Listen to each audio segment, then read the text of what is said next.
In the criminal justice system, the people are represented by two separate yet equally important groups: the police, who investigate the crime, and the district attorneys, who prosecute the offenders.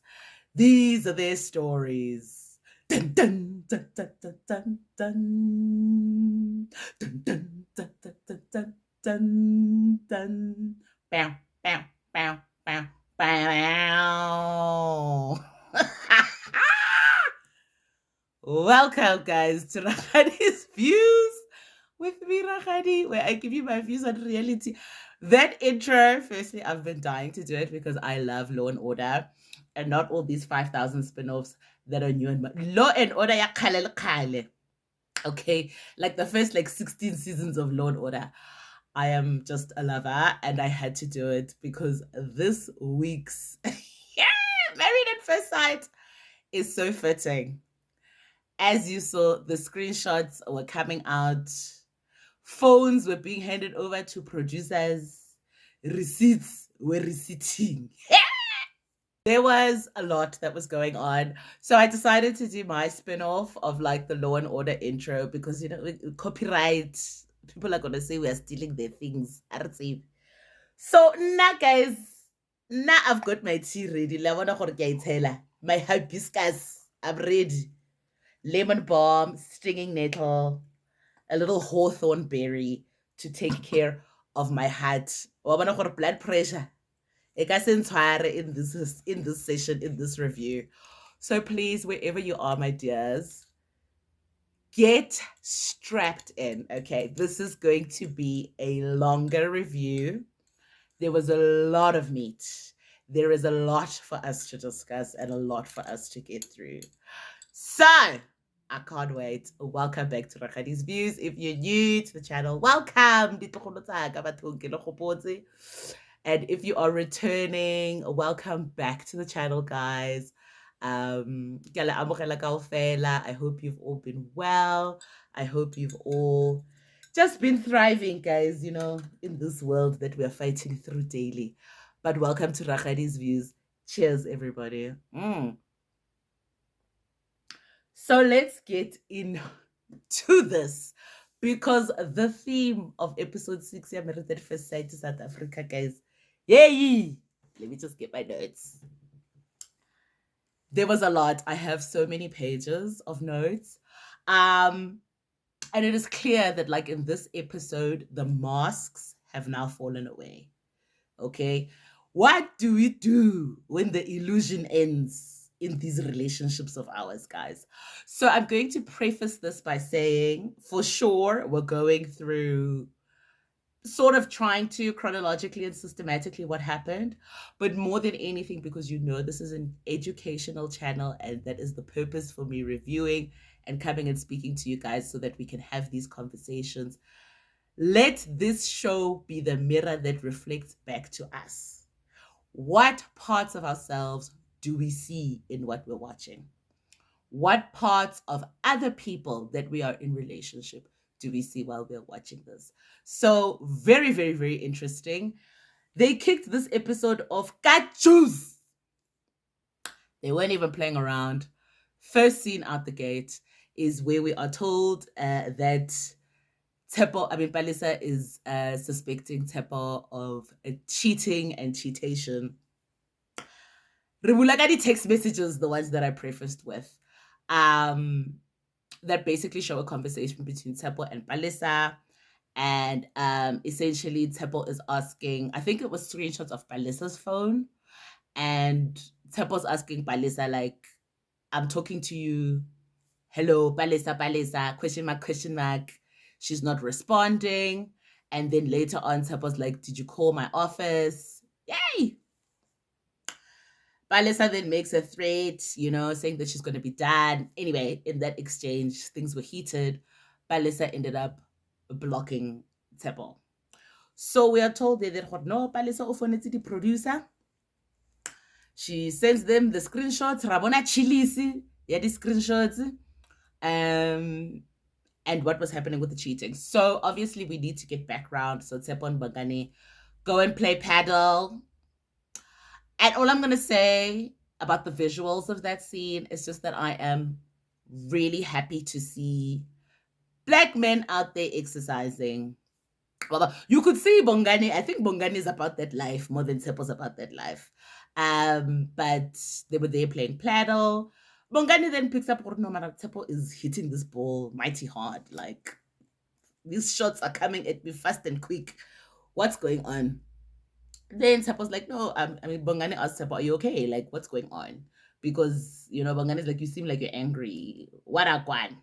So obviously, this is the opening that Tshepo needs to now tell his side of the story.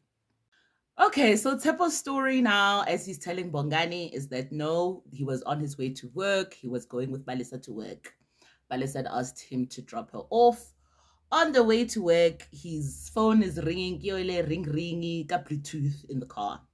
So Tshepo says no, he wasn't able to hear the person on the other side. So then he picked up the phone and disconnected it from the Bluetooth. Ayeta, hello, into the headset, so that he could hear. But the person ended up hanging up the phone. Palesa asked, like, who is that? Tshepo, I don't know, it was a colleague. So I think obviously there must have been a female voice at some point that came through.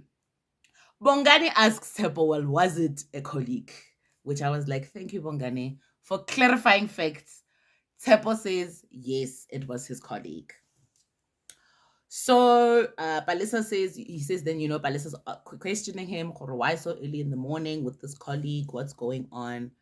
Hi, Tshepo Are, he gets to work. Ning ning. He says he's called by Palesa, and Palesa tells him that she called his workplace and they confirmed that there is no person by this lady's name, whatever her name is, who works at Tshepo's office. Hey! So then Tshepo says Palesa asked Tshepo to prove that this woman is in fact a colleague. And Tshepo was like, okay, obviously he's not going to do that. Tshepo then says Palesa deleted his number and then proceeded to block him on WhatsApp, which we saw on the text. Tshepo Are, he's not down to be a CIA or FBI agent. For him, it's conniving and malicious that somebody would go to these extreme measures to do all of this. Rakadi's first response was like, I want to hear Palesa's side of the story. Number one. Number two.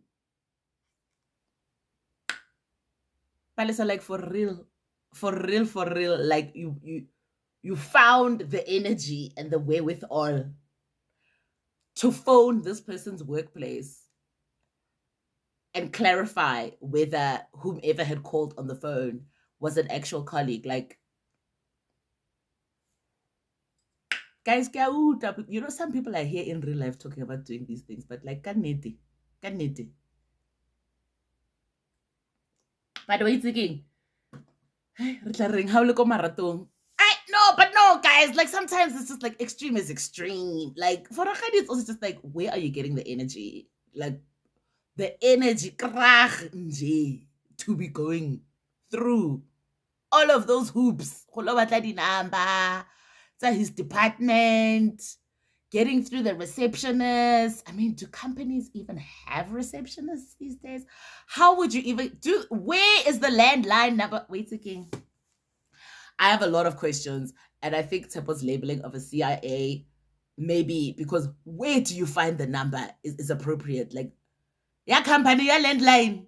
And then when you get to the main reception desk, you have to ask to be transferred, or what, to get to either the building where Tshepo's working or like the department that he works in.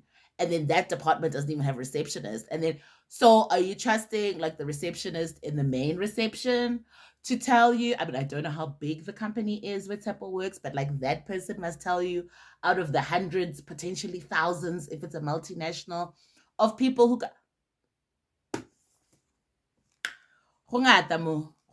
as strap at him. So Bongani, who comes out as the voice of reason and wisdom, points out to Tshepo as Tshepo Apola. Bongani is like, my brother. It's clear that like Palesa's having some insecurities. And what you should be focusing on is your role of being a comforter and providing reassurance. But you are here basically trying to make her wrong. Bongani didn't even get to finish his point because Tshepo then cut him off. Tshepo are, and now he's not here to be anybody's comforter. He's not here to allay anybody's fears as a teddy bear. I mean the irony, because you look like a teddy bear, like a real life one. And that's not a dig, because teddies are nice and cuddly. Fellow fatty here talking. So like, not a dig, guys. Also, like over the weekend, I was at a braai. It wasn't even a braai, but a get together. And there was this guy who also like Tshepo looked like a teddy bear. The hug that I received, just warm, wonderful, soft. People love a teddy, okay? So you're standing here saying you're not going to be a teddy bear, but like you look like a teddy bear. Okay. Number 2, what had happened to the vows, my brother? What, 2 weeks back, you were there in a suit, promising to be Palesa's safe space. Before you, as a man who has fallen before many a times. I stand before you as a man who promises to love you, care for you, protect you always. One who will take away your fears and carry away your worries. I promise to love you in many ways. Even on days when love is low, I will reach within and remind myself of these words. Then Bongani says in his diary session, makes another good point that, like, at the end of the day, you are responsible for the environment that you create at home and in your relationship. Which, if Tshepo was willing to listen, because I don't think this interaction was about Tshepo looking for advice, it wasn't about Tshepo being willing to listen to anybody. This was a venting session. And okay, sometimes we all need to vent. However, I find it very interesting and validating, I think, in my viewpoint, that like I never took Tshepo seriously in his self-nominated role as the wisdom, the guy with the wisdom keeper, the elder, the confidant of all the other couples on this show. The person who it seems is really got some wisdom to share, ke Bongani, but he chills in the cards, happy. It's not about being front and center, because that was such a great point that you actually are responsible for the environment that you create. And this was echoed again by the therapist, Dr. Tabang, who we'll get to, who comes in to do an intervention. So Bongani spoke, got a good shot, Prapi. Aumublele. Tshepo tells us I might as well be single because I'm not even wearing my wedding ring. And I'm just like, how quickly and how soon the castle of perfection comes crumbling down. 2 weeks! And we're here! You already taken off wedding rings. Lingadile, Lily too. God, wow. Wowzers.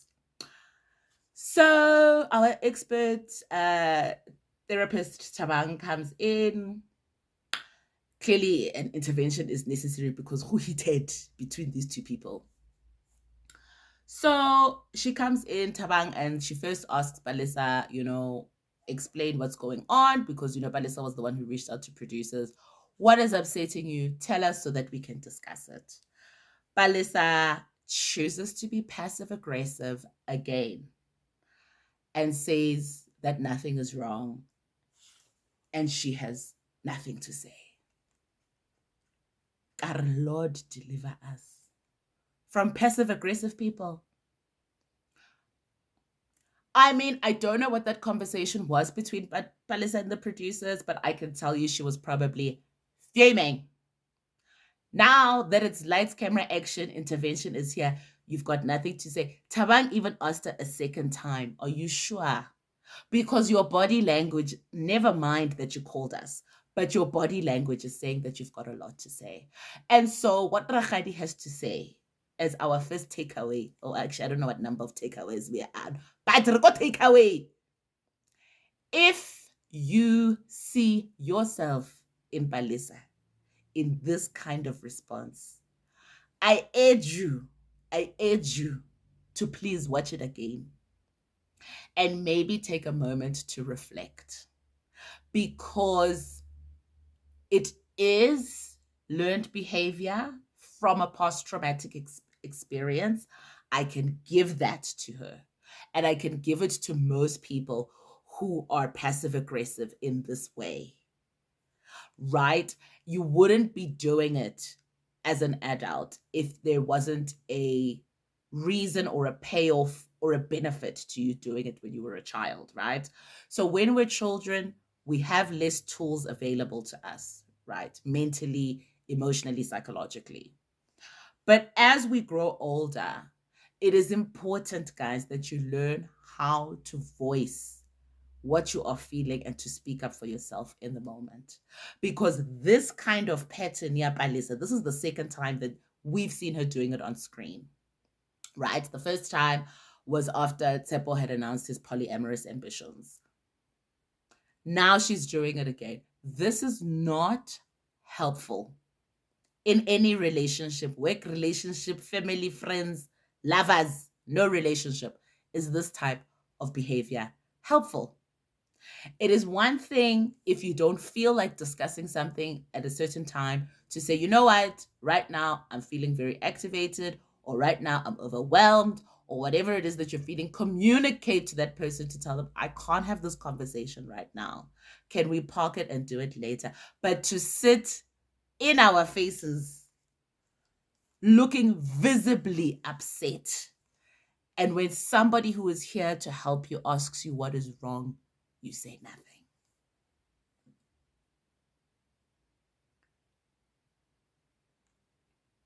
Please reflect if you see yourself here, Palesa, because for the rest of us who are aggressive, it's yo, yala pisa. And at some point, you just decide, let me leave you then. Because if everything is okay, and that's what you're telling me, then I'm going to keep it pushing and it's going to be okay. But I know it's not okay. I can see it's not okay. I can sense the energy that it is not okay. But you're going to tell me that it is okay. And what you're going to do is then store it like a squirrel, like a nut. Store that nut for the winter. And when we are having another disagreement or something else happens, you're going to blindside me with these things. Anyway, because Tabang is a professional, I'm okay, not going to bother. Palesa says, ask my husband. Tabang asks the husband. Tshepo tells his side of the story. We know it from his conversation with Bongani. Palesa tells us in her diary session that, like, you know, she's not desperate. She came here for a husband. Palesa says if she wanted a cheating man, the streets are there. Okay, girlfriend. Then Palesa tells her side of the story. Now that Tshepo now Palesa can come in and catch him out by contradicting everything he said, right? Because I don't want to go first. I'm not going to sit here and tell my truth. I'm going to wait for you to tell your story, and then I can add the contradictions and fill in the gaps and catch you out nicely. Palesa tells us her side of the story, which I'm not going to go to in detail, but essentially, she wanted to go and visit her son. She used Tshepo's car. I don't know if they only have one car or whatever, but she used Tshepo's car, which she says she does regularly. On her way out at the apartment, akopana le Makoto on the steps.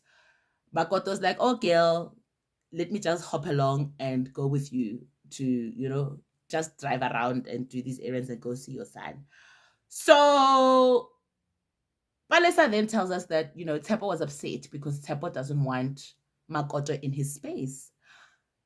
Rakgadi are question mark. That's new information. That's interesting information. What has Makoto done to Tshepo? Or what are Tshepo's own insecurities as to why he does not want Makoto around? What had happened?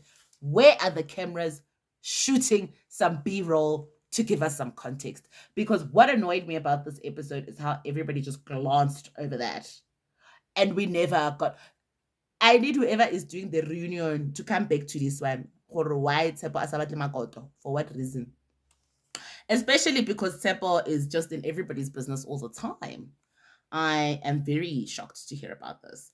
Anyway, Palesa's side of the story is that when that phone call came in when they were on the way to work together, what made her suspicious was that when this alleged colleague phoned on the phone, Tepo's body language was very suspicious. You know, he jumped, he was looking a bit skittish, and for her, that's what made her suspicious.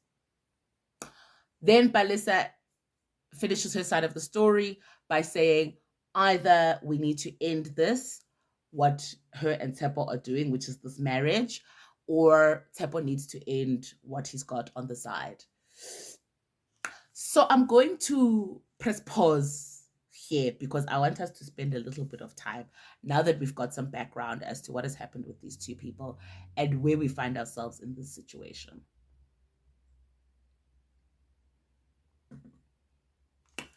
And that is to get into the topic of ultimatums.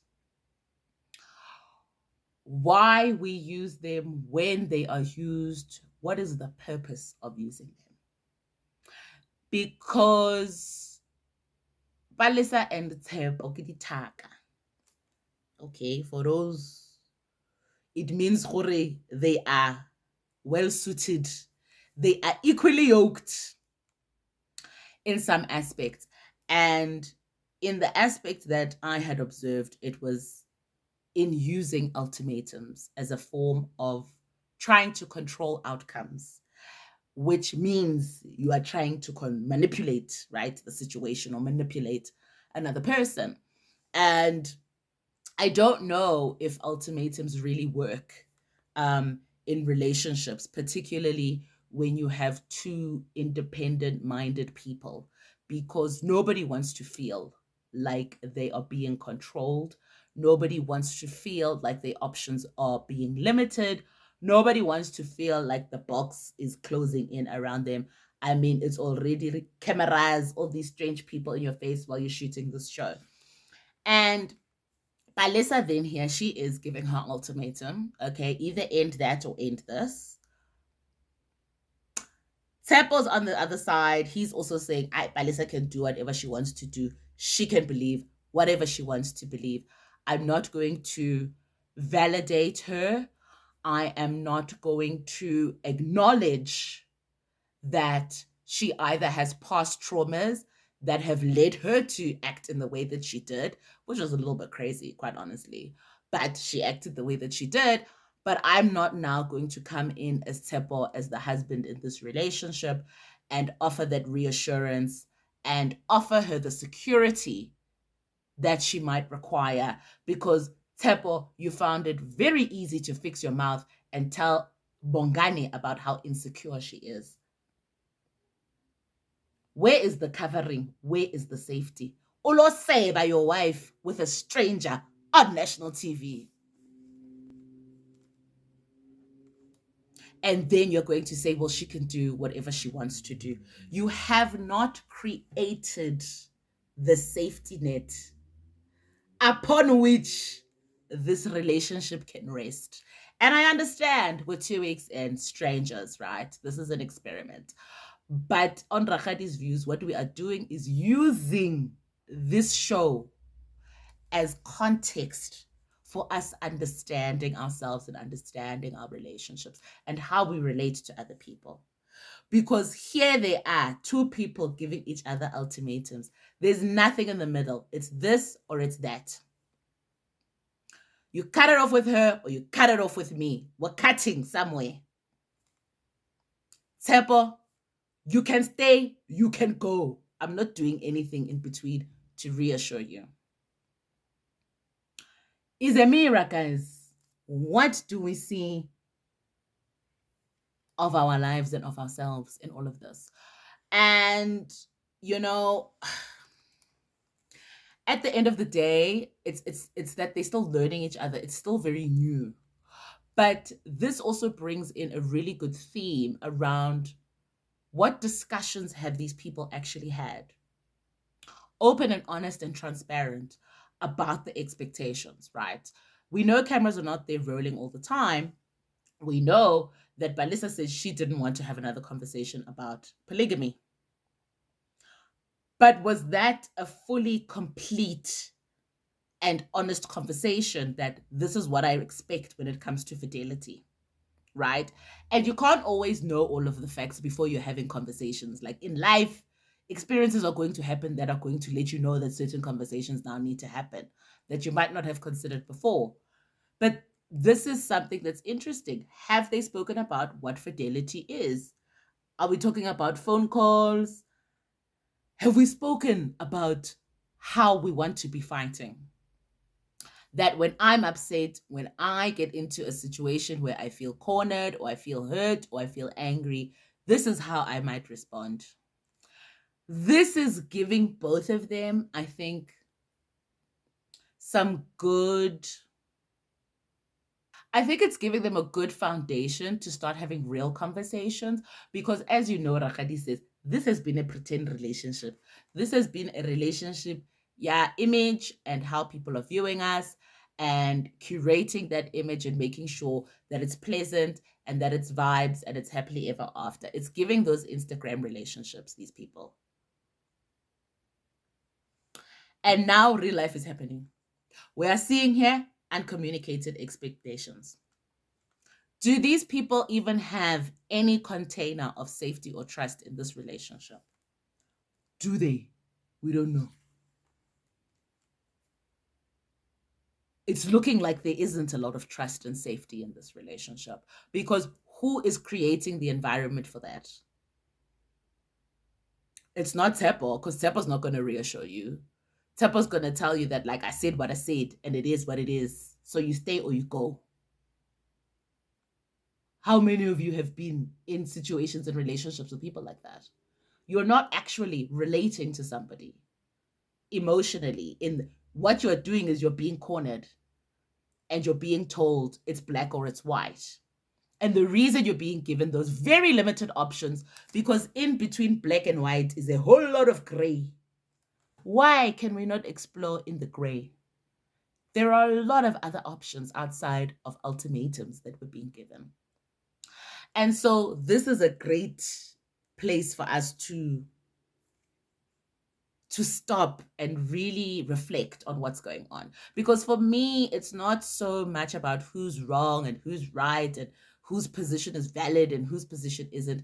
It's what can we learn when we are seeing this? When we are seeing two people fighting, but it's not even them fighting, it's their egos. It's egos fighting against each other, and it's at the forefront. Because these ultimatums that are coming from a place of ego. And what ego will be doing, ego is saying, I need to defend this position because there's a threat. I'm sensing a threat. Palesa is sensing a threat of a female colleague who might be a side piece. Tshepo is sensing a threat here that this person actually might leave me. So let me detach and show them how uninterested and unaffected I actually am by their potential departure. And let me tell them they can leave before they actually choose to leave me. Because these threats that are being made about you can go, you can stay, and Tshepo said them throughout this episode. This wasn't the only time, because at the end of the episode, there's another big blowout. And once again, he says, Palesa can stay or she can go. It's her decision. I actually spent some time and did some research to understand the source of that kind of speaking and those kind of ideas. It's trauma, number one. It's a fear of abandonment, a fear of rejection. So let me reject them before they reject me. Not effective, because with that kind of thinking and those kinds of actions, you still actually end up being left. Right? Your ego is going to tell you that build up these defenses so that you protect yourself, right? So say these things, give them an out before they actually leave you by choice. The end result is that you still end up being left. So how helpful was your ego in this situation? And I'm saying that to sit here in an educational space because we all have those defense mechanisms. That's what they are. Defense mechanisms are created and birthed in our ego. It's all about how we're protecting ourselves, but are we really protecting ourselves? It's the trauma, and then it's also the immaturity, the limited emotional skills and capacities, Tshepo, to actually have a conversation, to engage head on. Because all you can tell us is that, no, she's my colleague, nothing happened. Once the rupture has happened, the repair, phase two, needs to come in. Repair is not easy work. Repair requires vulnerability. That vulnerability that Tshepo says he wants from Palesa and he never sees. You don't display it either, my brother. You don't. Because that's what repair requires. It requires some vulnerability. It requires that introspection, that softness, the openness to try and come back to reach out again after we've been boxing each other metaphorically. So you're great at the rapture and creating the rapture, Tshepo, which is not the result that you want. No repair in sight. It's all about self-preservation, right? And listen, we've all been there, but let's learn because that's this ultimatum lifestyle, yeah, Tshepo, very immature. It's indicative that you don't have the emotional skills and the relational skills of working through issues without saying stay or go. That's it.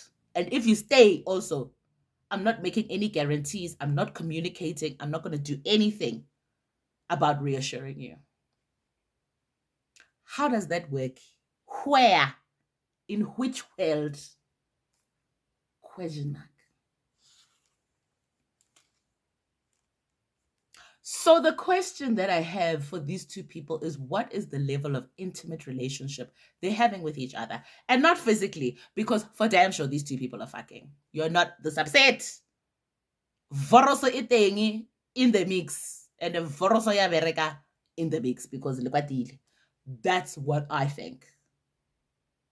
So we're doing physical intimacy, but now this is the real part.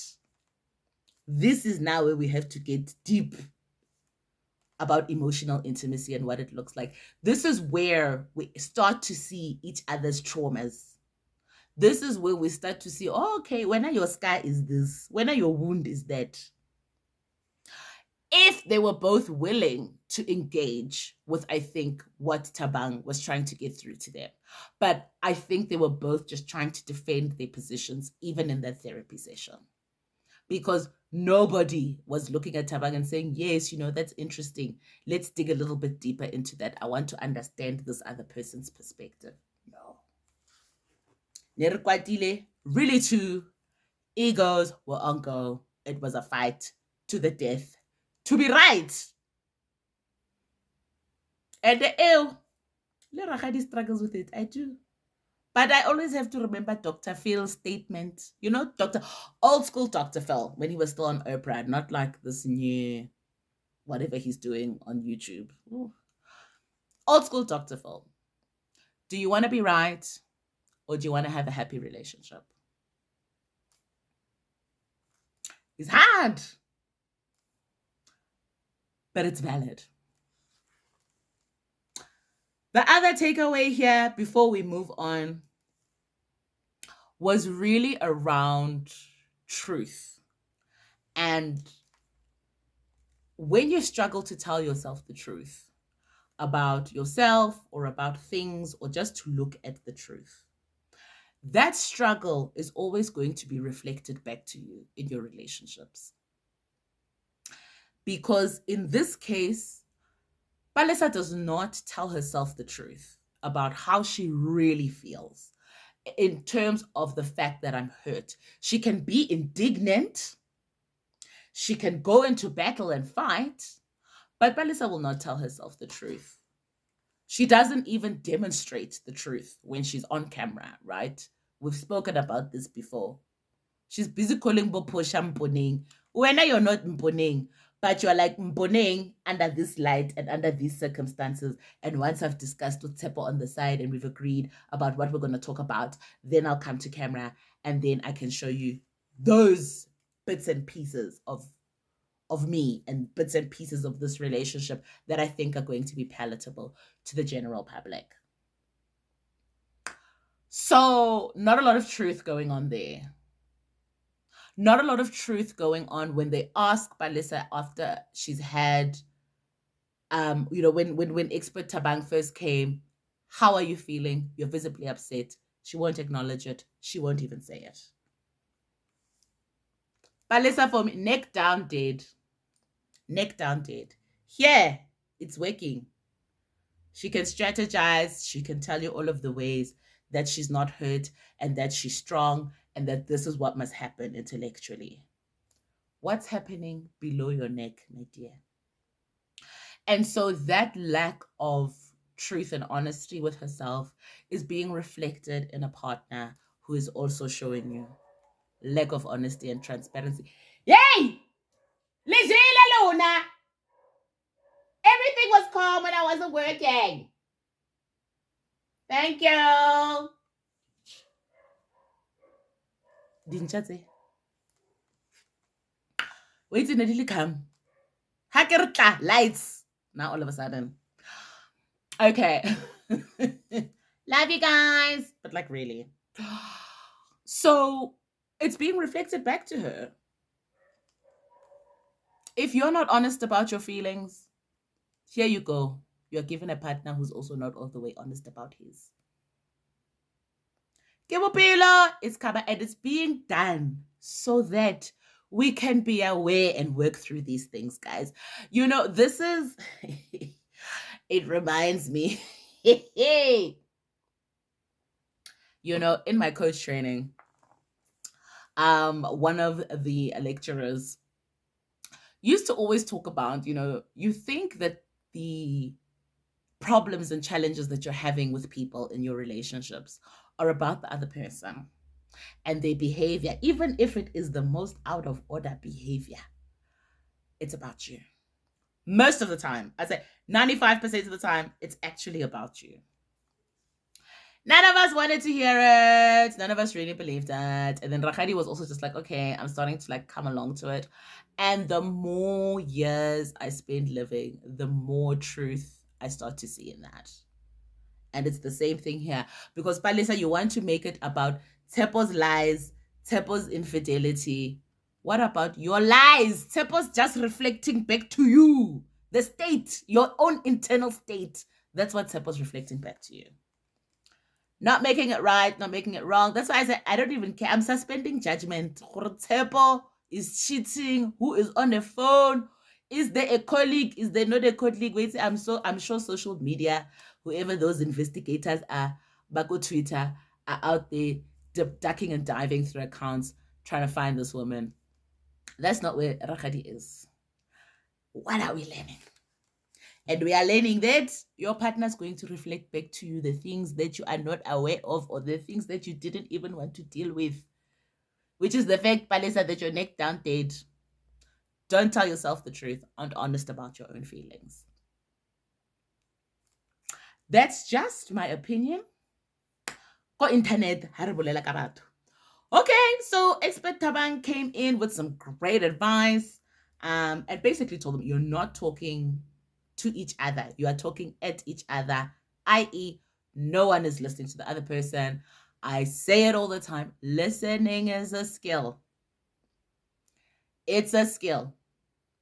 As a baseline, particularly in this culture of 2025, most of us are terrible listeners. Awful. We're listening to respond.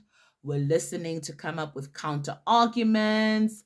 Most of the time, we're not even really listening. Listening's a skill.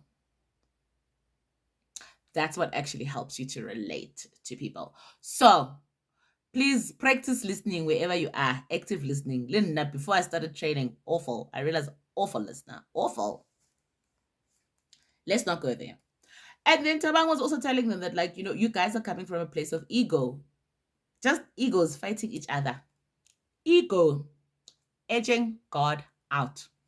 Can't remember where I heard it, have not forgot it. And I'm going to share it with you guys because Rakadi is not a gatekeeper. The next time you see yourself fully in your ego, observing yourself, we're just edging God out in the relationships. And you don't have to be spiritually inclined or even believe in God. God could be so many different things. God could be comfort. God could be understanding. God could be kindness.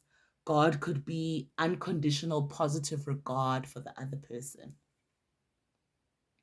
Because that is one of the precepts in an intervention in that type of environment. As the interventionist, I have to hold you in unconditional positive regard. That is when we are connecting now on a soul level. Then ego we can put to the side. So when we are in our ego, we are edging God out. Tabang reiterates that Tshepo is not creating an enabling environment of trust. Ring, ring, ring. Where have we heard that before? Bongani was telling him, mamela. You're not creating an environment that is conducive to this woman trusting you. We might think she's absolutely bananas for what she did. Those are the actions. We'll come to those separately. Even with the incident that happened, what are you now doing to reassure, validate, reinforce? Nothing. You're telling her you don't care whether she stays or whether she goes. How is that helpful? Emoji. Tabang then tells also Palesa that she has to allow her partner to speak to her freely and really communicate openly because, and that was a really good observation and good insight as well, because I think from Palesa's side of it, she's standing in her position. She's not open to listening to anything else other than I'm going to defend my position. I'm not going to allow this man to hurt me. It is obvious, even Tabang picks it up. It's obvious that Palesa has gone through something similar in the past, probably multiple times. When it comes to cheating or potential partners who cheated, this is not her first rodeo. It's not. Because the level of her reaction, the intensity of her reaction tells us your reaction is not about just what's happening right now. There are other things. There are other things that are coming behind that. And so, unfortunately, Palesa's response to Tabang's advice and insights was that, she's holding her position. And she then told us all the things she's not going to do, what I won't do, rather than I heard you, let me go sit down and think about these things. And Tabang made a very good point that, like, listen, you guys can stay together or not, but at the end of the day, if we don't deal with what's in the room and what is now on the table, which is basically your guys' trauma responses to the trauma that you've had in the past, if you're not going to deal with that, it's just going to repeat in future relationships. Even if langala mo and you call it quits. Which is a nice segue into Portia. Because Portia's aware. Portia keeps talking about how she feels like she's dating the same man but in different physical bodies. There's a pattern. And so with interventions that are effective, whether it's coaching, whether it's therapy, it's always about what is the pattern, bringing awareness to the pattern, and then interrupting that pattern. So Tshepo and Palesa are sitting here. Bangadile. Arms crossed, everybody. Still in their positions. But like that is not going to serve you because you're just going to go out and do this again. You're probably already doing it in other relationships in your life, but it's not as explicit as it is in an intimate partner relationship. So, lots of takeaways for all of us, lots of things for us to digest. I told you it was going to be a long one. I can see already. Yo, we are so. Woo! Okay, let me try. Let me try to move this along. Then, Tshepo. Tshepo is now explaining to Palesa that his mother does not want to participate in the Godizing exercise. Once again, failing to create a positive environment, because even if his mother did not want to participate in that, it's all good and well. But even Tshepo tells Palesa, like, so before he breaks the news that his mother doesn't want to do this, he's even telling Palesa that, like, my mother's a very serious person.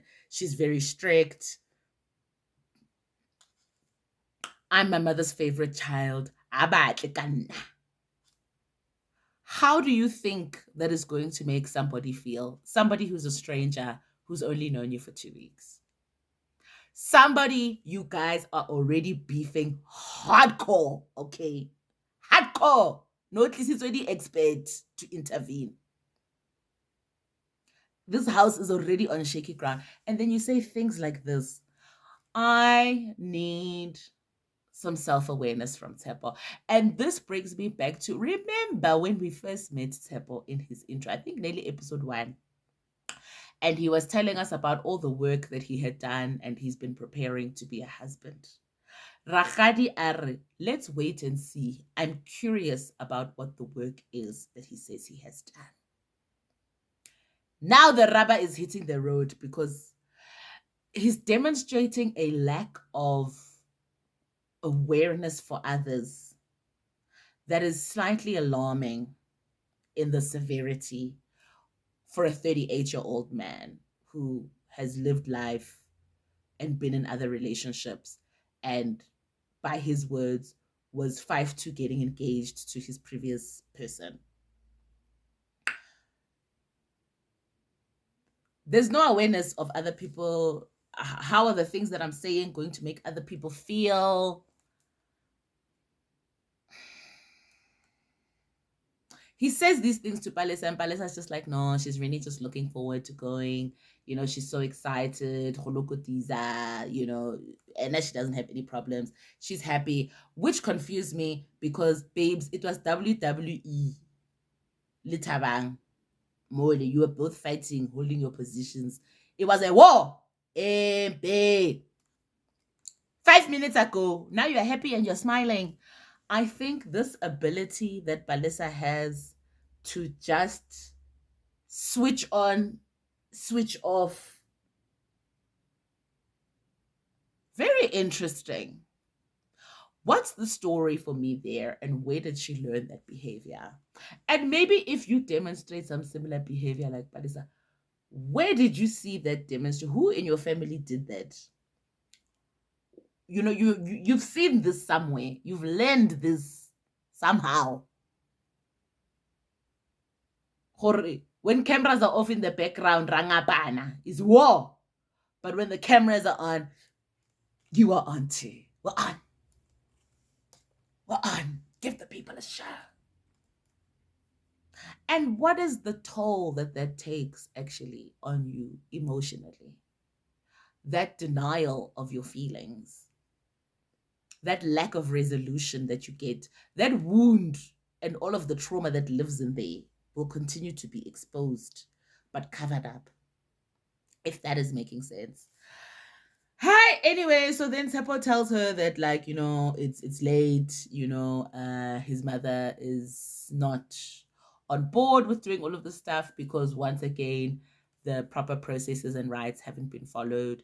And so the mother was just like, listen, it'd be one thing if you guys were done filming and the show was over and you come back and you tell us, Tshepo, that, like, you're in this for real, and obato monyala, then maybe I'd consider it.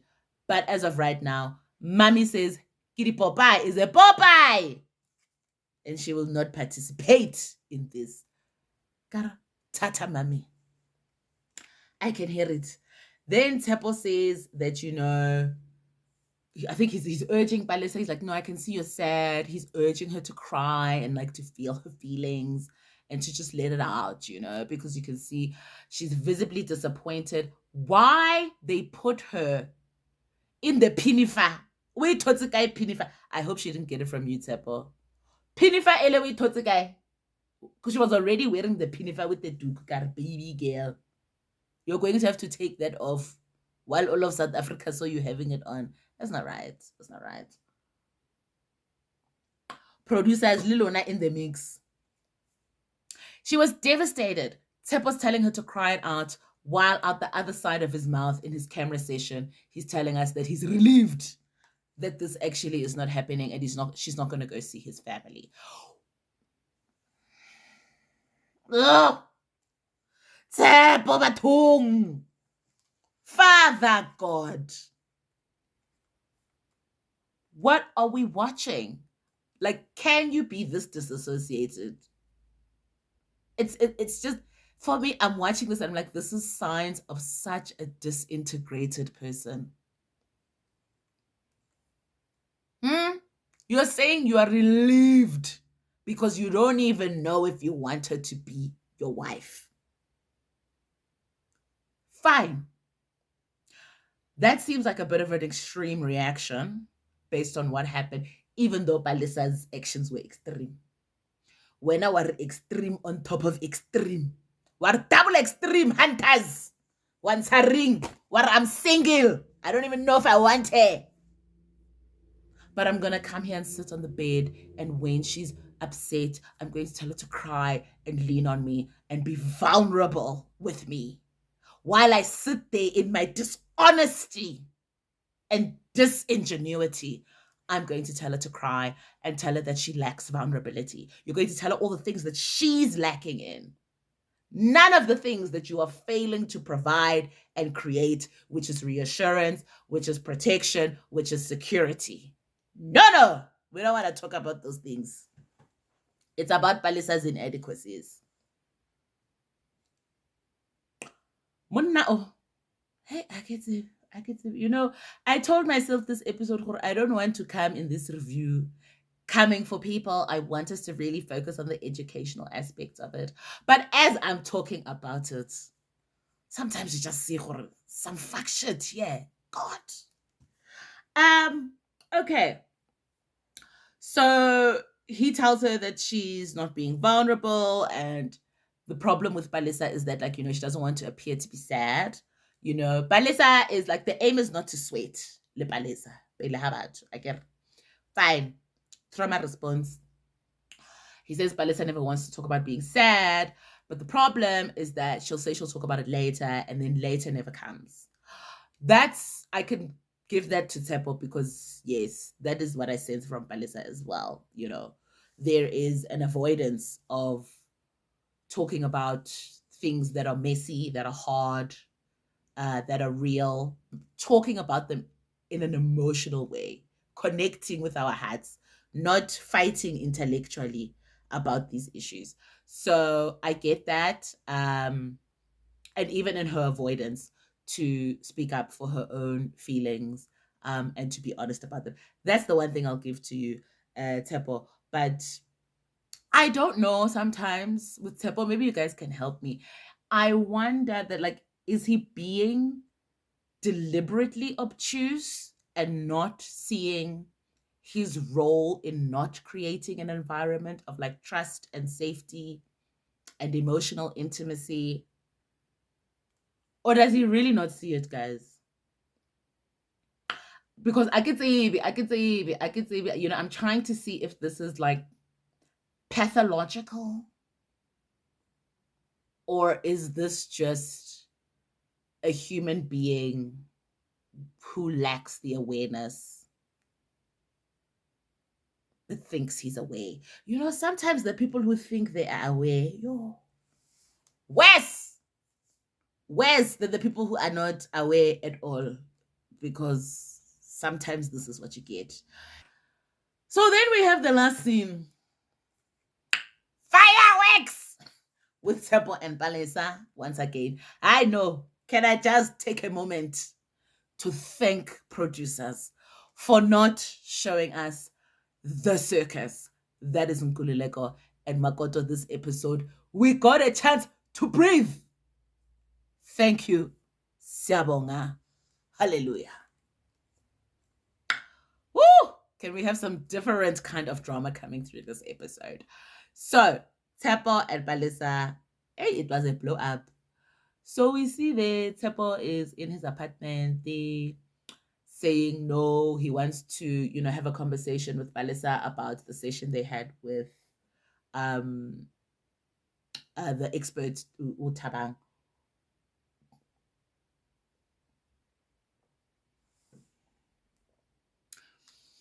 So we see Tshepo there in the kitchen making his specialty cocktail. Rakadi notices out of the corner of her eye, on the table counter, there are three bottles of Jameson. Like three, little two. Got a question mark. I don't know what's going on there. I'm really hoping they're going to be like hosting a party with like the other participants on the show. 3 bottles of whiskey. Okay. I was slightly shocked by that. Perhaps I'm the only one. I don't know. Anyway, Tshepo Ari, he wants to debrief, sits Palesa down and asks her, that he tells her that something has fundamentally shifted in him since the incident of her accusing him of cheating came about. And then he asks her if she thinks he's giving 100% of himself. And I don't know if this is just a personal tick of mine, but can you just tell me how you feel instead of asking me questions about, because this is the second time we've seen Tshepo do something like this. Speak! Just speak it out. Wawana Hakiri Emira. These two people are Emira. Palesa won't speak it out when we ask her what's wrong. What's his face? Tshepo needs you to tell him how he's feeling and what you are noticing in his behavior so that he can get your buy-in. Maybe it's just a personal pet peeve of mine, but I'm for me, not yeah. Anyway, Tshepo says, for him, it moved him and it touched him deeply, everything that's happened, because he was triggered. And Palesa says that, for her, she has noticed that, she's also pulled back a little bit. And for her, it's important that they care for one another because she doesn't want to trigger him and she doesn't want to be triggered by him. Can we please, people, just explore triggers? Ne? For us to just explore a trigger, because this is an interesting conversation around triggers that I think needs to be had. I say that as a professional who works with people, but also as a human being who's just noticing some things as I live my life, right? What is a trigger? What is it? Because I think Tshepo has spoken quite a lot. There was, I think, another episode where he was talking about how triggered he was by what Palesa had done. Here he is talking about once again about how he's triggered. So I went and did my research. Prepared more. Wabana guys, when I'm prepared, please click a notification. Please click a subscribe if you haven't. We are working. Get time, get effort, get energy, researcher. So I was there. What is a trigger? Came out there. Anything that causes a disproportionately intense emotional response within someone. Point number 1. What is a trigger? They are personal and unique. Point number 2. What is a trigger? It is normally based on past experience, i.e., trauma. Point number 3. They may activate a nervous system response. So fight, flight, freeze, fawn. Point number 4. And most importantly, they are an opportunity for self-awareness. I put that last point in there. But okay, Google had a little something to say about that too. That's the most important point for me. It's an opportunity for self awareness. Because what came up for me while these two people were talking about these triggers is that number one, I think sometimes certain conversations and words, particularly when it comes to our personal development, right? And the psychological diagnoses that's floating around there, we've all become a lot more aware of certain words, certain pathologies. But when we talk about something like triggers, I think we're getting to the point where, for me as Rakadi, it is becoming overused in a way that I don't know if it's useful still, right?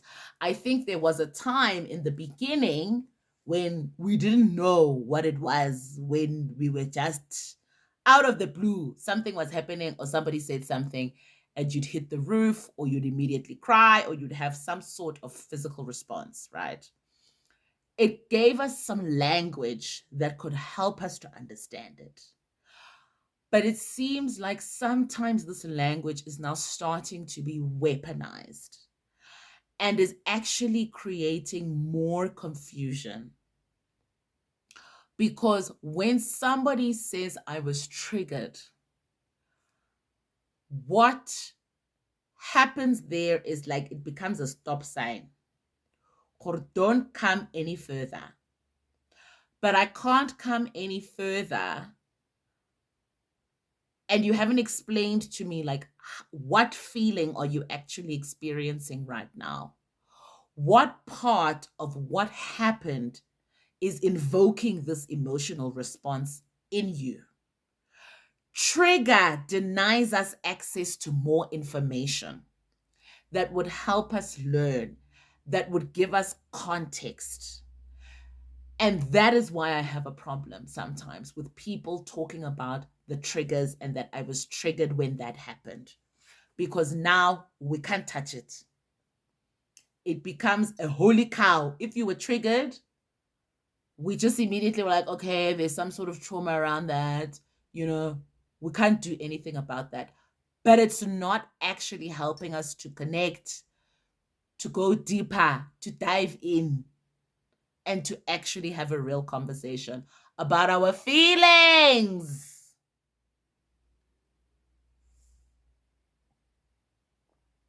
And so, why I went into that whole exercise, because I was just like, you know what?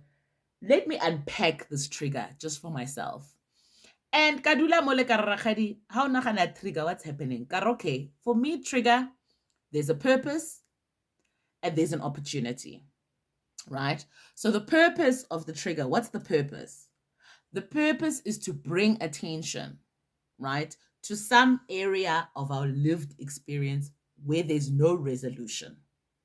Okay, so in my understanding and interpretation of trauma and what does it mean for me, it's that an event happened that caused some sort of emotional response within me that was not resolved, right?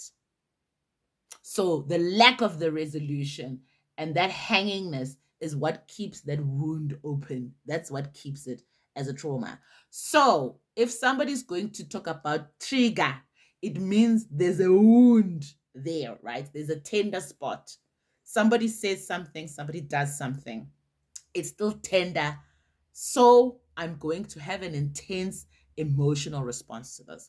So the purpose of even feeling triggered is to once again bring my awareness back to the fact that, hey, there's still this thing here, ailing tender, this wound.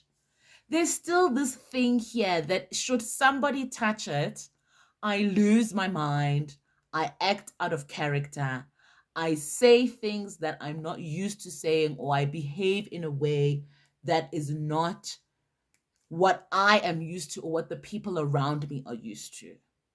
And so the trigger is there to remind me to come back to there's something there that wants you to look at it because it's still raw. There's a wound. That's the purpose. that I understand for trigger.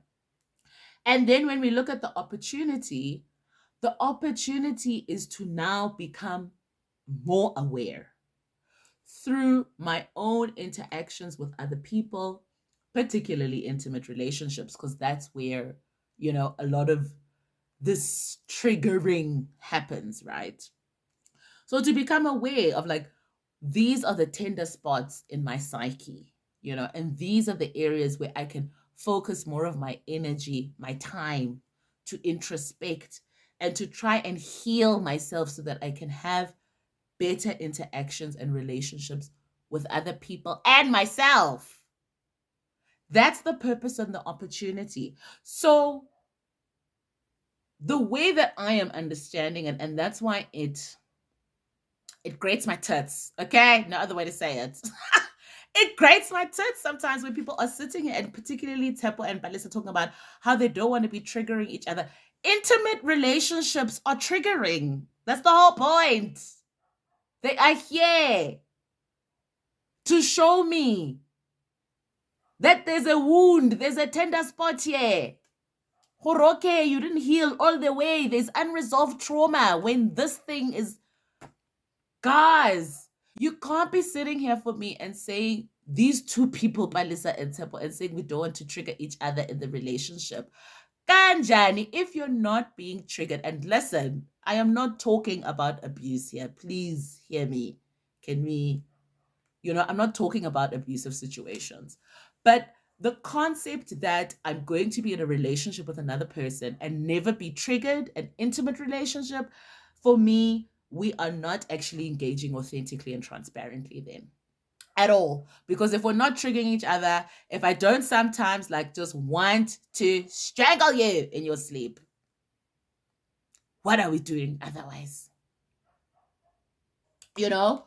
So for me, that's how the triggers work. They are internal because most of the time when we feel triggered, it is by the other party is not usually aware that they are triggering us. Where it's a problem, yes, is if you have explained to somebody, this is my wound, this is my sore spot, this is where I'm tender, and I show it to you, and then you come back and you are intentionally, what you are there with your fingers, you are there, what's on top of my wound. Ubhizi ka tsa on my wound. Okay, that's where we have some real problems. But we're going to trigger each other. I mean, guys, come on. Why is Christmas time? Everybody is trying to get through it with their families because we're being triggered left and right by being at home with our families, the people who love us and know us the most. Why are you trying to be in an intimate relationship with somebody and not expect to be triggered? If you're not being triggered, you're not growing, you're not seeing the purpose, and you're not engaging with the opportunity. So I get to be more with these people because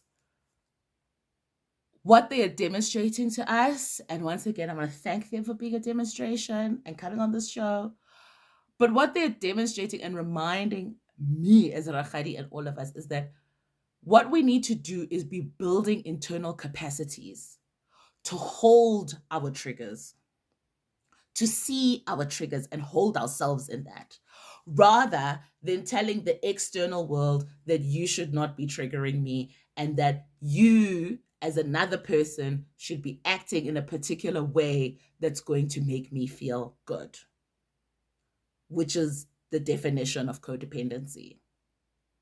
I am dependent on you doing something in order for me to feel healthy. Now, I don't know.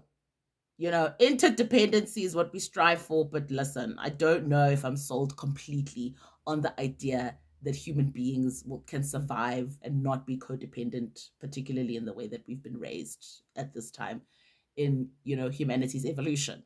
But this is where we are. Hold yourself with being triggered, sit with it, work with it, learn to understand yourself in your triggering. Instead of pointing out to somebody saying, you triggered me, you pushed that button, unless they really consciously and with the information and the knowledge knew that they are triggering you. If never shapa toilet on your wound, knowingly, then for sure. But going around and saying that nobody must trigger me is you losing out on an opportunity to learn how to build your own internal capacities to heal those triggers, because the world is a triggering place. It really is. The system that we are living in now, it's rough. It's roughing us up. Left and right. And so we are responsible for our triggers. That's the core of the message. Nobody else is responsible for your triggers. There are people, yes, in your past who were there, who caused the wounds, who were there. But unfortunately, the wounds live with you. They walk in you. It's your responsibility to heal them. And you have the capability to do that. I think it's just that a lot of us would rather believe that I am a victim to these things and to these emotions. And therefore, I need to control the external world and all of the people who live in it to try and accommodate me, rather than understanding that I've actually got the power to build the capacity to hold more and integrate more of myself into my own experience and transmute that trauma into power. That's alchemy. Okay, now I know I'm on the soapbox and I'm testifying. But that is what we do when we are intervening. All right, that's what we're trying to do. We're trying to build capacities. And get to a point where, even, when we're talking about healing triggers, it's not that you're not going to ever have them. It's just that I'm going to have more capacity to hold more. I am going to have more capacity to observe myself, to respond rather than react, so that I am not as activated as I once was. We're not saying that you're going to eliminate these things completely, but at the very least, can we own and take responsibility for working through those things? Okay. All right. Soapbox. So this is where the Tshepo has this conversation telling her, Palesa, that, her insecurities are lingering over him. And basically what he's saying is that she should trust him in the same way that he chooses to trust her, until she gives him a reason to not trust him. I'm with you in that ideology, Tshepo, but you've given her a reason now not to trust you. She went bananas. Her approach was bananas. Bananas. How did you then reassure her and repair that rupture is my question. Question mark. You are telling her she doesn't create an element of trust. I could say. So what he's saying is that he's unclear on whether she still believes that he is cheating, and that this colleague is not a colleague, and he also hasn't received any apology from Palesa. And so Anna, he wants a resolution in this conversation. And then he proceeds to tell in his diary session the producers and all of South Africa that for him, Palesa is creating things that are not there, and a story and an image that is not there, because Palesa has sent him a press statement about what to say, particularly when therapist Tabang was coming through. Palesa was telling him what to say and that she was going to say this. And so for him, he's not trying to live whatever curated life she's trying to live. Got what? Producers producing. The producers didn't tell Palesa, Tshepo o itse 1, 2, 3. Are wena o tla ko camera o tlo re buela maaka. Behind the scenes, you're busy skimming with Tshepo about what to say, and you're curating what he says. Palesa denies it. Then the producers asked Tshepo for the text messages. Tshepo are thinking he's doing something. thinking he's doing something on some rhythm and weep. Hey! The fact that you're even exposing these text messages of your spouse, your wife, the one you're supposed to cover and protect, for me already is just demonstrating the immaturity that I spoke about that comes with your ultimatums of abandonment. Immaturity behind the scenes is when you want to do all of this.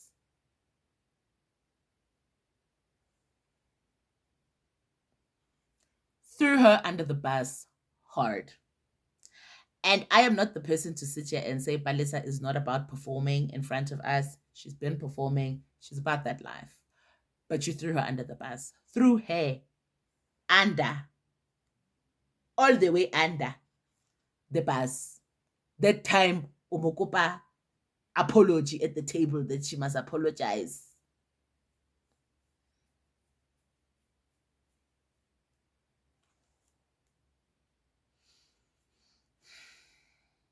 But you're doing the work to be ready to be a husband before you came here. With whom? Where? Question mark.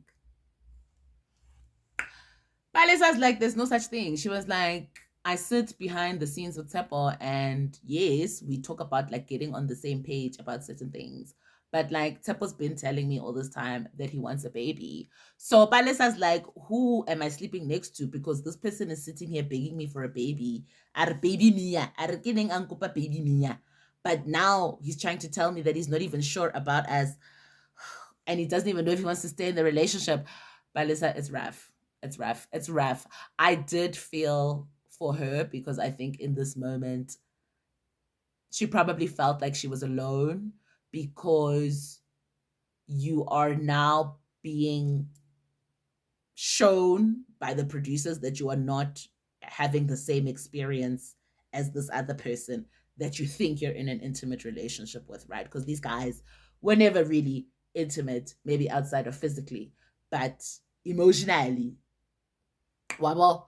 And then bamupatreka, bar camera, bar lights, bar ka. Tshepo witse, bar ka. WhatsApp messages, bar ka. How do you feel? Girl is rough. Rough. So they ask her how she feels. Palesa says, and that she's gonna be okay. You know, she's been through worse in her life. She's climbed mountains before. This is just an anthill. Once again, giving us neck down dead. Not a judgment, an observation for all of us. Or when you are hit to the core, because what was happening there, Palesa, is hitting. It's hitting for anybody. That would be very painful to realize that all of this is happening, to be told by producers and strangers what your husband has said about you behind your back is a lot. But, you know, she chooses to be Bogota, I will survive. She's basically better than all of this, you know. I could say it. I could say it. Palesa then confronts Tshepo, tells him that you're throwing me under the bus. Tshepo denies. Tshepo lies. He says he never said he wanted a baby. He just said that he was ready for a baby. I think I believe Palesa in this part of the story. Because Tshepo was to say, no, she's trying to make me seem like I'm pretending and wanting things that I'm not pretending and wanting. I can say it. I think perhaps the both of you are the great pretenders. Ooh, Lily too.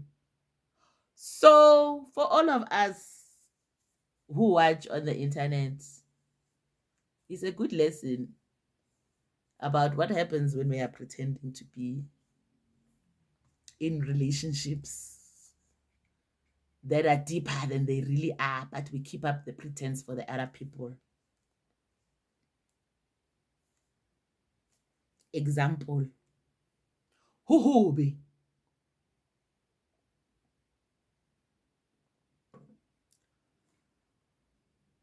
Tshepo tries to sit and have a conversation with Palesa.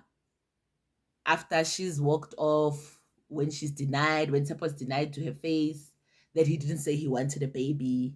So for her, it's now like, oh, okay, like for real, Pile Hadi camera, wanchigela. Tshepo then goes, tries to sit down with her and have a conversation. He starts talking. Palesa looks, there's a camera here. And why is there a camera? Baby girl, there's a camera because you're on a reality TV show. I know I sound careless when I'm saying that, but like Usaini Lady paperwork. And this is the thing. I think like perhaps we underestimate at home like how truly invasive it is to have these cameras in your face. I think we like to think that, oh, we could all do it. I mean, like me, business in the streets. But I think, who was that girl again? Gamolebalawa last season. Maku Molena. I think, and she was like influencer, extrovert, out there. And she was also struggling. She said she was struggling with this thing of like cameras everywhere in your face. So unfortunately, Palesa, when you're asking what's going on is that the other people who are contracted to work the number of hours for that day that they're contracted to work are doing their job, which is shoving a camera in your face and the lights and the microphone so they can catch the sound. Like that's what's going on. You're on TV. And then she says, can we talk off camera? Producers, they busy moleka tiba tiba. Vimba! The producers, while Palesa's trying to storm out. And no, you can't. The producers are like, this is what the experience is for. You can't be off camera. Like, you can't. So I don't know this idea that she had that there were going to be off camera real conversations happening, and then on camera it's going to be vibes, and Instagram shots and happy couple and forever Tina. I don't know. But my heart was sore. However, for me, I don't want them to throw out the baby with the bathwater because I think this is a couple that is very interesting for us to continue to observe and to dissect what is happening between them so that in our own lives we can grow and learn something. So I can tell you because next season, Palesa stormed off. Tshepo was even asking, like, Palesa, are you leaving me, like, just for now, or are you leaving this whole experiment? Is what Tshepo was screaming down the parking lot of residential complexes with a whole bunch of other neighbors. It was a situation. I wonder, maybe one of the neighbors, Abitali Security, wait. Because it was a lot. It was a lot. It was dramatic. Next week, they being brought back, Palesa and Tshepo for other interventions, and they sort of like, trying to create the impression that Palesa has left the show or that she's potentially leaving the show after next week. As I said, I don't know if people actually get the opportunity to leave the show in this Married at First Sight South Africa, or if they do leave the show, they're probably not going to get paid out. But we are going to see. Next week seems interesting. Unfortunately, Nkululeko and Magoto are back on our screens with some other chaos. Lord preserve us. But at least we got to breathe a fresh breath this week. Sans, Nkululeko, and Makoto. And that is the end of the review. If you made it, guys, to the end of this, are you a soldier? We taking soldier, because I told you it was going to be a long one, and it was. We had a lot to dissect.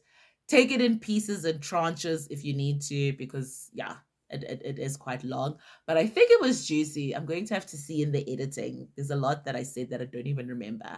So ketawana ha ke tsa the editing. But thank you for making it to the end. Thank you for your continued support.